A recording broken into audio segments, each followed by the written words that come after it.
Okay, very good job. Very good job. Your tone is just really nice. Nice, wonderful classical saxophone alto tone. I salute you for taking on something ambitious. Great work with the altissimo register. I think you just nailed the B's and the B flats and the A, and there was G in there. You just pretty much covered everything and half the way up that octave that most people shy away from. So that was, and it's an aggressive piece that it was written that way too. And you just took it and you ran it very, very nicely. Good dynamics, great contrast. You can even do more of it, and where the more really comes from. And I know that, I don't know if you play any jazz, and okay. And do you use different equipment when you play jazz? You use a different mouthpiece? I play tenor. Oh, you play tenor. Okay. And what have you got on there? I can't tell from this view. What is that? It's Caravan. Caravan? Yeah. Okay. All right. Yeah. Well, it's got a good sound, and so you don't usually play jazz on the alto then, right? Okay.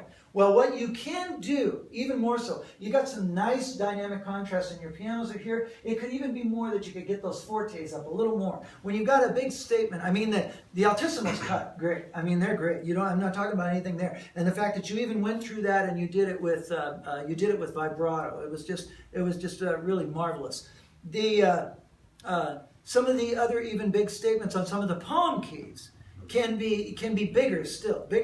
When it's forte or it's fortissimo, it's just way out there. The biggest statement of the piece is probably right after K.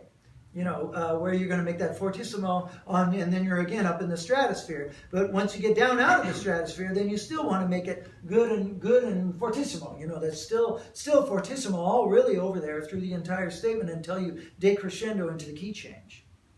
And the low D, which is always an adventure on alto sax, was very good. You did a good job on the low D at the end. You had one at the beginning that you had trouble with that didn't speak so much. That happens. I recognize. The best thing that I can tell you with that is that you work on keeping the embouchure real solid. And you do that. But even more so, making sure that you're not trying to make adjustments, down at the bottom. Okay, right? Everything is the same set all the way up and all the way down.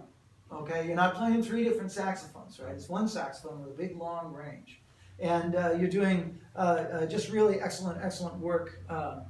Excellent work. I saw one spot in there, let's see, it was in the third stanza at the beginning. There's an F sharp, a low F sharp. And I don't know if you ran out of breath or something, but you dropped out. And I know that's hard work, but you want to hold it out for length, right?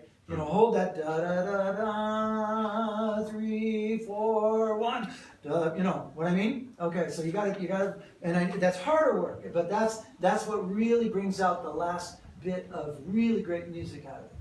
Fabulous work. Thank you. Excellent work. Congratulations.